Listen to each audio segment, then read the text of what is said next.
Assalamualaikum warahmatullahi wabarakatuh. Innal hamdalillah nahmaduhu wa nasta'inuhu wa nastaghfiruh wa na'udzu billahi min shururi anfusina wa sayyiati a'malina. May yahdihillahu fala mudilla lahu wa may yudlil fala hadiya lahu. Asyhadu an la ilaha illallah wahdahu la syarika lahu wa asyhadu anna Muhammadan abduhu wa rasuluh alladzi la rasula wa la nabiyya ba'dahu. Ya ayyuhalladzina amanu taqullaha haqqa tuqatih wa la tamutunna illa wa antum muslimun, amma ba'd. Bapak dan Ibu kaum muslimin dan kaum muslimat yang dirahmati oleh Allah Subhanahu wa taala. Alhamdulillah, puji dan syukur senantiasa kita sampaikan kepada Allah Subhanahu wa taala. Salawat dan salam kita sampaikan kepada Rasulullah sallallahu alaihi wasallam dan juga kepada keluarga beliau, para sahabatnya serta orang-orang mukmin yang senantiasa mengikuti beliau sampai hari kiamat nanti. Pada malam hari ini kita melanjutkan pembahasan dari kitab Sahih Muslim. Masih dalam kitab Zakat, yaitu bab yang ke-6, bab ismu mani'iz zakat. Bab yang menjelaskan tentang dosa orang yang dia menahan atau enggan membayar zakat. Hadis yang ke-2287 dari kitab Sahih Muslim.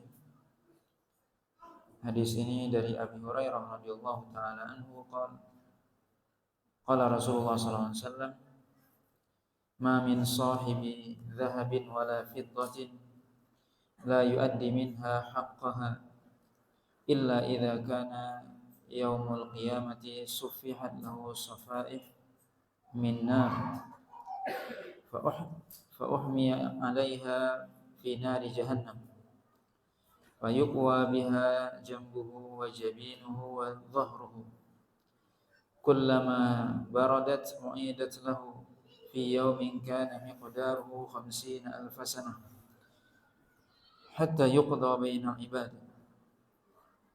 fa yura sabiluhu imma ila al-jannati wa imma ila an-nar.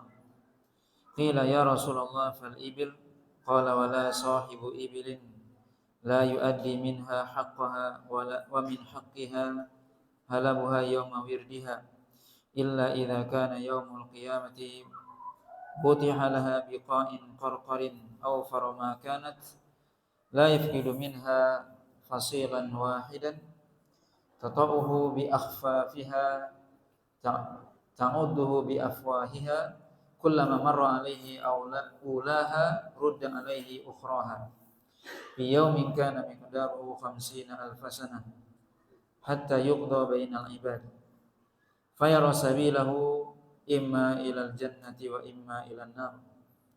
Qila ya Rasulullah fal baqaru wal ghanam, qala wala sahibu baqarin wala ghanamin la yuaddi minha haqqaha illa idza kana yaumul qiyamati butiha lahu biqa'in qarqarin la yafqidu minha syai'an laisa minha asfa wala jalha wala adba tantahihu bi quruniha wa tata'uha bi adlafiha kullama marra alaihi ulaha rudda alaihi ukhraha wa fi yawmin kana miqdaruhu 50,000 sanah hatta yuqda bainal ibad fayara sabilahu imma ilal jannati wa imma ilan nar. Qila ya Rasulullah fal khair, qala al khairu thalathatun hiya li rajulin wizrun wa hiya li rajulin sitrun wa hiya li rajulin ajrun fa amma allati hiya lahu wizrun fa rajulun rabataha riya'an wa fakhran wa niya'an ala ahli al-islam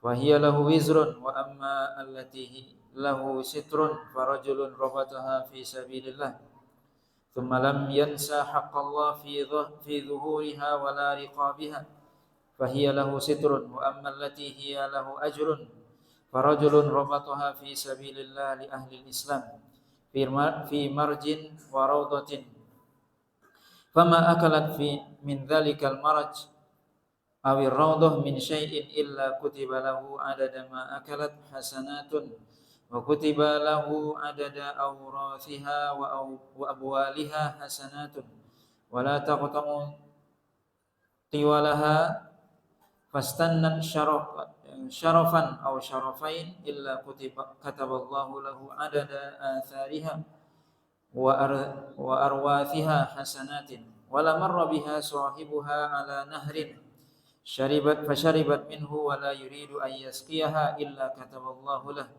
adada ma syaribat hasanatin. Qila ya Rasulullah fal humru qala ma unzila alayya fil humur syai'un illa hadhil ayah al-fadhah al-jami'ah faman ya'mal mithqala dzarratin khairan yarah wa man ya'mal mithqala dzarratin syarran yarah. Hadis ini ya hadis yang cukup panjang dan disebutkan oleh Imam Muslim beberapa riwayat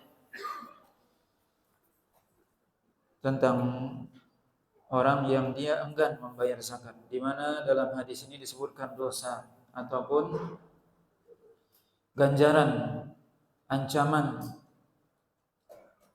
bagi orang yang tidak mau membayar zakatnya. Ketika hartanya sampai nisab, kemudian dia tidak membayarkan zakat dari harta tersebut, maka Rasulullah SAW dalam hadis yang mulia ini dan yang panjang ini menyebutkan ancaman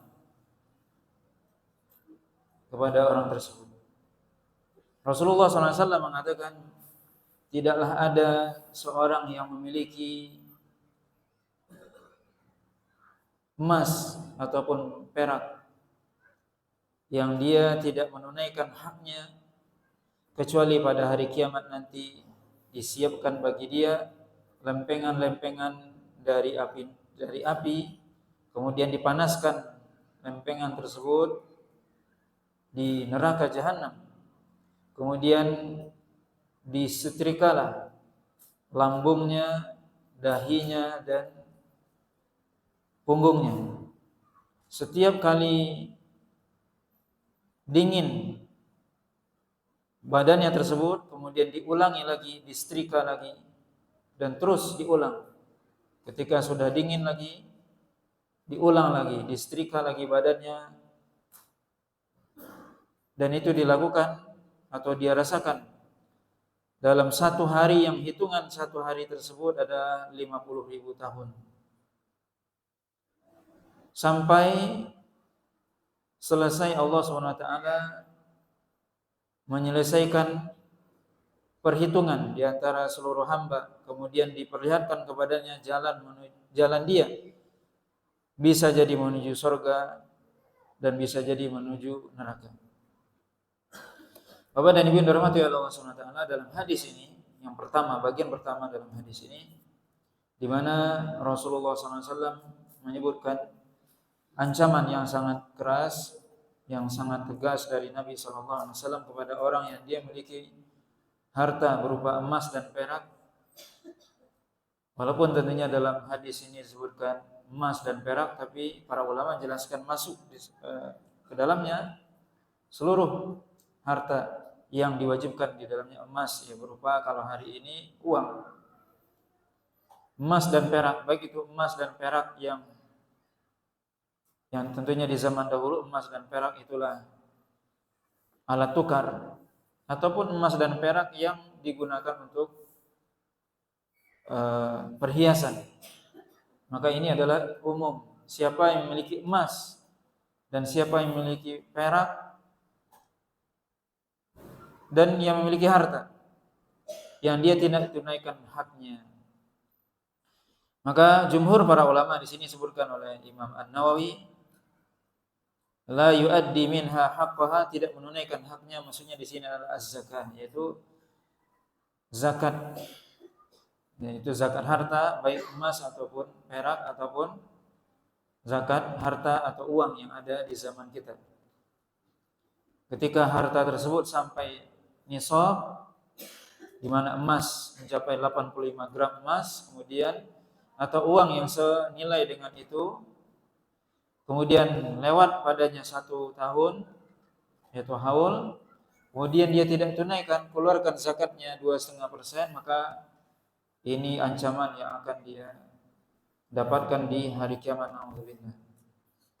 di mana Nabi SAW menyebutkan dalam hadis yang panjang ini, di hari kiamat akan disiapkan bagi dia lempengan, yang mana lempengan tersebut dari api,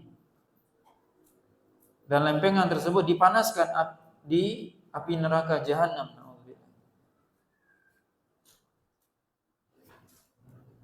Kemudian Nabi SAW mengatakan fayuqwa biha jambuhu wa jabinuhu wa dhahruhu. Disetrika, yuqwa artinya disetrika, jambuhu ya, lambungnya kanan dan kiri, wa jabinuhu dan dahinya, wa dhahruhu dan punggungnya.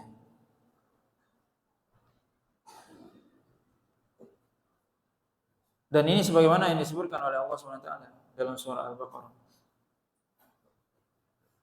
yaitu walladzina yaknizuna adh-dhahaba wal fiddata wala yunfiqunaha fi sabilillah fabashshirhum bi'adzabin alim yauma yuhma 'alaiha fi nari jahannam fatuqwa biha jibahum wa junubuhum wa dhuhuruhum hadza ma kanastum fadzuqu ma kuntum taknizun. Allah SWT menyebutkan itu dalam surah At-Taubah.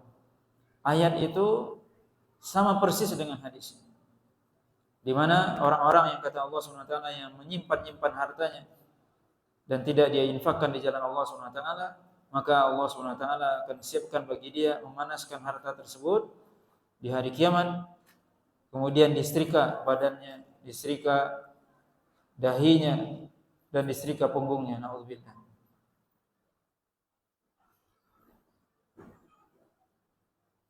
Nabi SAW mengatakan kullama baradat u'idat lahu. Ketika setelah disetrika tersebut dingin,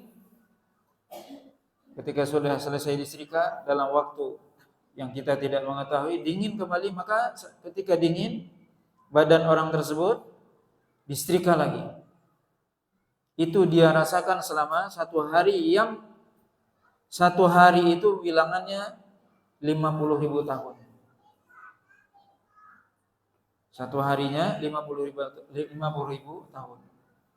Dan itu dia rasakan di mana? Di mahsyar. Ini bukan di dalam neraka.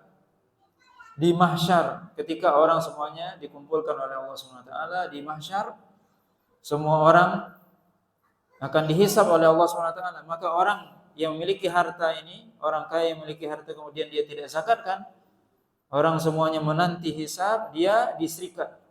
Na'udzubillah. Kata Nabi SAW, hatta yuqda bainal ibad, sampai selesai Allah SWT menghisab seluruh hamba. Kemudian diperlihatkan kepadanya jalan dia. Maka hadis ini, kalimat ini menunjukkan bahwasanya dia disiksa itu bukan di neraka, tapi di mahsyar ketika dibangkitkan.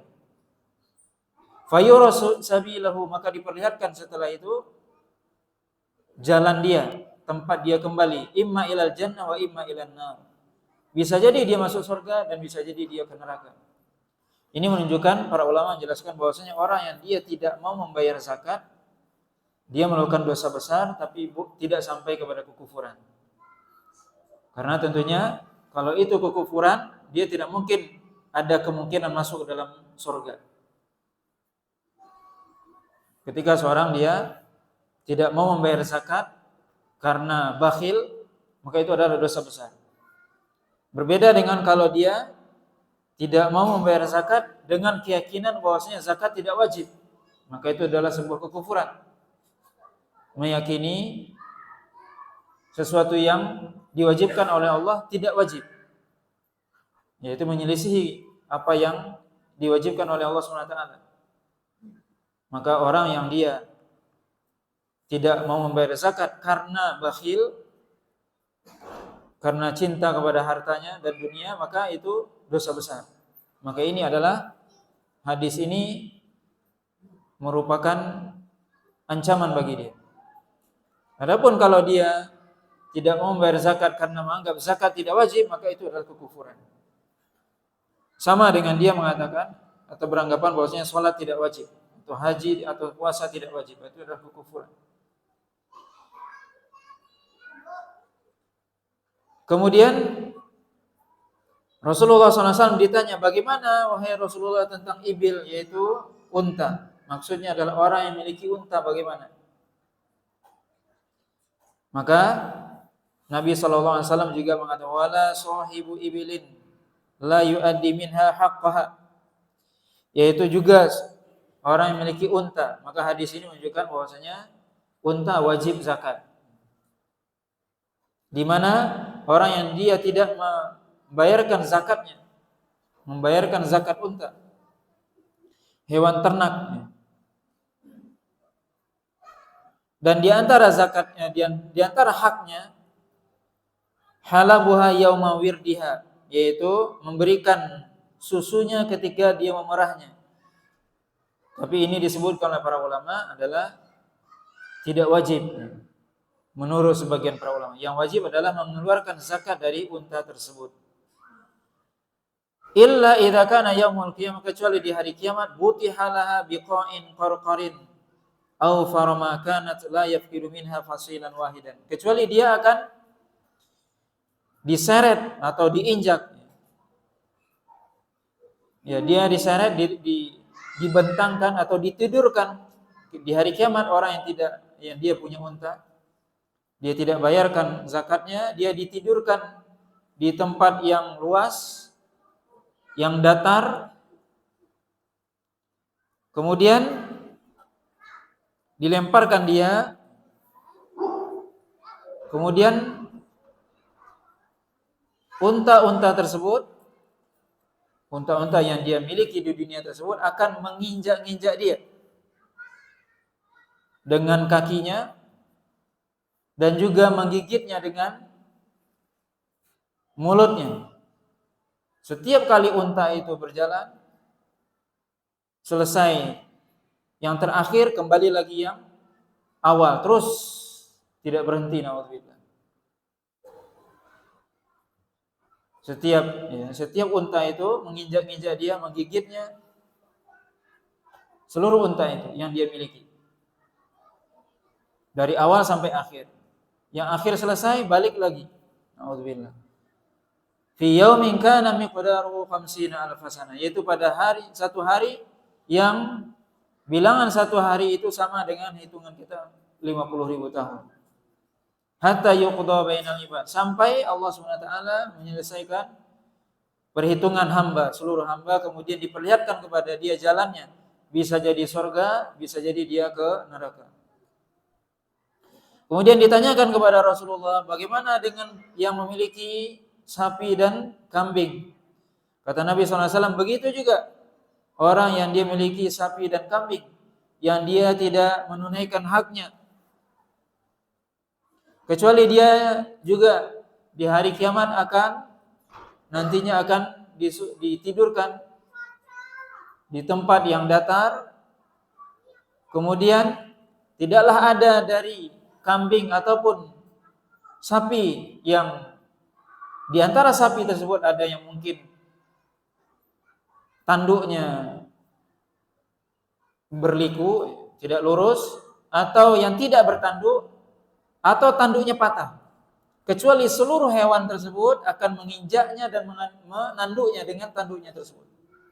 Kata Nabi SAW, laisa fiha asfa wala jalha wala adba, yaitu tidaklah ada hewan yang dia memiliki tanduk yang patah atau melengkung, atau tanduknya itu lurus, maka kecuali seluruh hewan tersebut akan menginjaknya dengan kakinya dan menanduknya.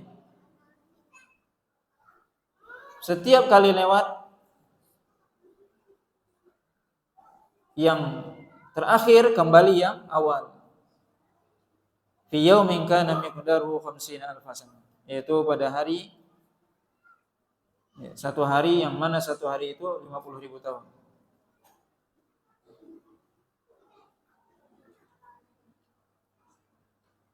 Dalam riwayat yang pertama ini ada sedikit perbedaan. Tadi disebutkan kullama marra alaihi ulaha rudda alaihi ukhraha. Setiap kali lewat yang pertama dikembalikan kepada yang akhir, dan ini sebenarnya kata Qadhi Iyad disebutkan oleh Imam Nawawi di sini adalah mungkin kesalahan perawi hadis, sebagaimana nanti disebutkan dalam riwayat setelahnya, yaitu ada yang terbalik kalimat itu. Yaitu kullama marra 'alaiha ukhraha rudda 'alaiha ulaha, itu yang benar. Yang kita terjemahkan yang benar, yang kita sebutkan. Yaitu setiap lewat yang akhir dikembalikan kepada yang awal. Setiap lewat yang akhir, selesai yang akhir, kembali lagi yang awal, menginjak orang tersebut. Na'udzubillah. Kemudian, dan itu ya sama dengan yang sebelumnya, sampai Allah SWT menghakimi seluruh hamba, kemudian diperlihatkan kepadanya jalan, atau dia melihat jalannya menuju surga atau neraka. Kemudian ditanyakan, wahai Rasul, bagaimana dengan khail, yaitu kuda? Kata Nabi SAW, al-khailu thalathatun. Adapun kuda ada 3 macam. Yang pertama adalah kuda yang itu akan menjadi dosa bagi seseorang. Yang kedua akan menjadi pelindung bagi seorang. Yang ketiga akan menjadi pahala bagi seorang. Adapun kuda yang akan menjadi dosa bagi seseorang, yaitu orang yang dia memiliki kuda dengan tujuan riya atau sombong atau berbangga dengan kudanya tersebut, dan dia dengan kudanya itu ingin menghancurkan Islam. Maka itu kuda tersebut akan menjadi dosa bagi dia. Adapun kuda yang akan menjadi sitrun, yaitu penghalang bagi dia dari neraka, yaitu orang yang dia menambatkan kudanya di jalan Allah SWT, kemudian dia tidak lupa hak Allah fi dhuhuriha wala riqabiha wala thumma la yansa haqqallah fi dhuhuriha wala riqabiha. Dia tidak melupakan hak Allah dalam punggungnya ataupun lehernya. Maksudnya adalah, kata para ulama, yaitu dia bisa jadi menggunakan itu di jalan Allah untuk berjihad. Yang kedua, atau dia meminjamkan kudanya untuk berjihad. Maka itu akan menjadi tameng bagi dia dari neraka Allah SWT, kuda tersebut. Adapun kuda yang ketiga akan menjadi pahala bagi seorang, yaitu seorang yang dia menambatkan kudanya di jalan Allah SWT untuk kepentingan Islam dan umat Islam. Maka tidaklah kuda tersebut berada di padang rumput yang luas ataupun di tempat gembalaan, kemudian dia makan dari rerumputan atau apapun yang dia makan, kecuali dituliskan bagi yang punya kuda tersebut kebaikan sebanyak apa yang dia makan oleh kuda tersebut. Sampai dituliskan kebaikan itu dari kotoran kuda tersebut dan kencing kuda tersebut, dituliskan kebaikan bagi orang yang memiliki kuda tersebut. Sampai pun ketika dia tidak memutuskan talinya, kemudian kuda tersebut berlari ke tempat yang tinggi, kecuali juga dituliskan oleh Allah SWT kebaikan bagi orang yang memiliki kuda tersebut sebanyak bekas dari kaki yang dia berlari dengannya dan juga kotorannya, seluruhnya dituliskan menjadi kebaikan. Dan tidaklah lewat yang memiliki kuda tersebut atau kuda tersebut melewati sebuah sungai, kemudian dia minum dari sungai tersebut, kecuali Allah SWT tuliskan baginya kebaikan sebanyak dia minum. Kemudian ditanyakan kepada Rasulullah SAW, bagaimana dengan himar wahai Rasul, yaitu keledai? Maka Rasulullah SAW mengatakan, tidak, Allah SWT tidak menurunkan kepadaku sesuatu pun tentang keledai kecuali ayat ini, yaitu ayat yang fadhah, yang tersendiri, atau satu-satunya, ayat satu-satunya yang ayat itu adalah ayat umum, yaitu firman Allah Subhanahu wa taala dalam akhir surah Al-Zalzalah. Allah Subhanahu wa taala katakan, "Faman ya'mal mithqala dzarratin khairan yarah wa may ya'mal mithqala dzarratin syarran yarah." Yaitu siapa yang melakukan kebaikan walaupun kecil, maka dia akan melihat balasannya, dan siapa yang melakukan suatu keburukan walaupun kecil, maka dia akan melihat balasannya. Maka dalam hadis ini para ulama sepakat bahwasanya unta, kemudian sapi, kemudian kambing itu memiliki zakat, di mana wajib zakat bagi yang memiliki unta ataupun sapi ataupun kambing. Di mana unta zakatnya adalah ketika unta itu sudah 5 ekor, sapi 30 ekor dan kambing 40 ekor. Itu adalah nisab. Kemudian kepemilikannya selama setahun. Kemudian disebutkan oleh para ulama bahwasanya yang dizakatkan itu adalah kambing ataupun sapi. Yang kita miliki tentunya di sini adalah sapi ataupun kambing. Yang itu adalah sa'imatul ghanam, kata Nabi SAW. Sa'imah artinya yang dia dilepas, ya, yang dia makan sendiri, dan memang itu tujuannya diperbanyak. Bukan yang ma'luf. Ma'luf itu adalah yang tujuannya hanya untuk digemukkan, yang dia hanya di kandang, digemukkan kemudian hanya diambil atau diperah susunya. Itu tidak wajib zakat. Tapi yang wajib zakat adalah yang dia sa'imah, yang dia dilepas, dia makan sendiri di padang rumput, yang dia memang diternakan, diperbanyak, maka itu diwajibkan zakat. Adapun yang sapi ataupun kambing yang itu diperah susunya, tidak untuk diperbanyak, maka tidak wajib zakat untuk kambingnya, tapi wajib zakat kalau misalnya hasil perah susunya sampai senisab. Kemudian al-khayl artinya adalah kuda. Di sini berbeda pendapat para ulama. Adapun unta tadi, kemudian sapi dan kambing, itu semua sepakat para ulama wajib zakat. Adapun khayl ataupun kuda, maka Imam Abu Hanifah mengatakan wajib zakat. Tetapi jumhur para ulama mengatakan bahwasanya kuda tidak wajib zakat.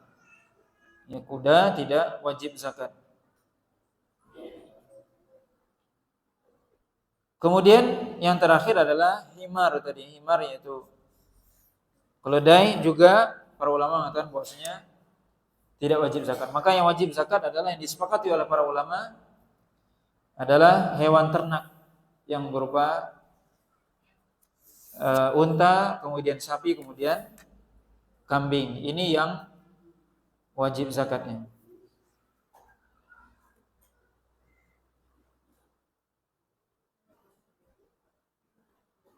Adapun riwayat setelahnya, ya ini juga semuanya ya mirip sebenarnya, riwayat-riwayat yang semuanya disebutkan oleh Imam Muslim dengan sedikit perbedaan redaksi hadis.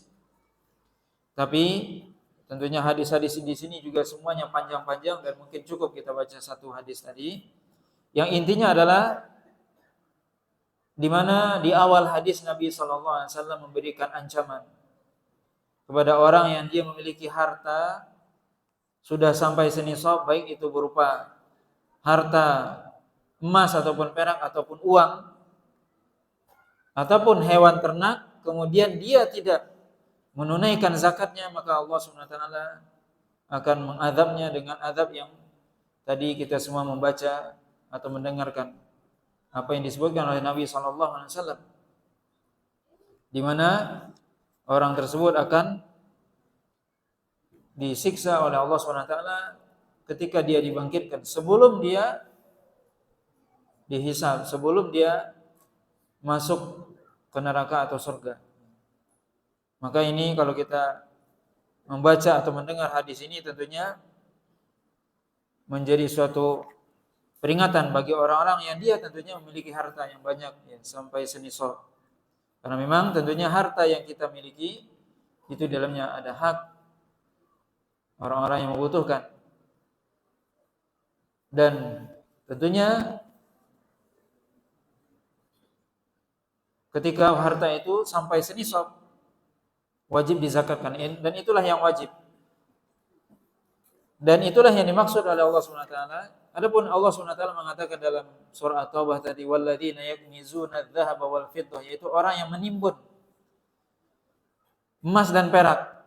Maka para ulama mengatakan kalau seandainya seseorang itu mengumpulkan harta tapi dia menunaikan zakatnya, maka dia tidak dikatakan, tidak masuk dalam ayat atau hadis ini. Tidak dikatakan dia menimbun harta. Maka yang dimaksud menimbun di sini adalah dia tidak menunaikan zakat dari harta yang dia miliki, yang mana harta tersebut sudah sampai satu nisab. Kemudian juga disebutkan, kalau tadi hadis dari Abu Hurairah radhiyallahu taala anhu, begitu juga ada riwayat yang lain, yaitu dari Jabir bin Abdullah radhiyallahu taala anhu.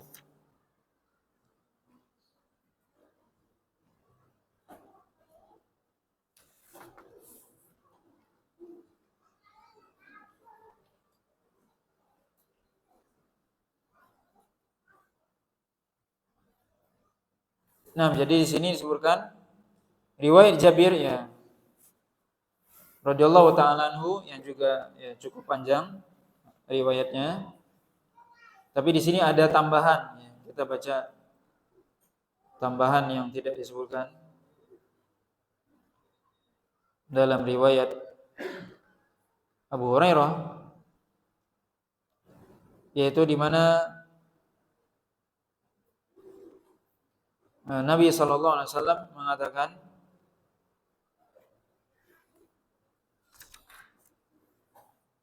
kalau tadi orang yang dia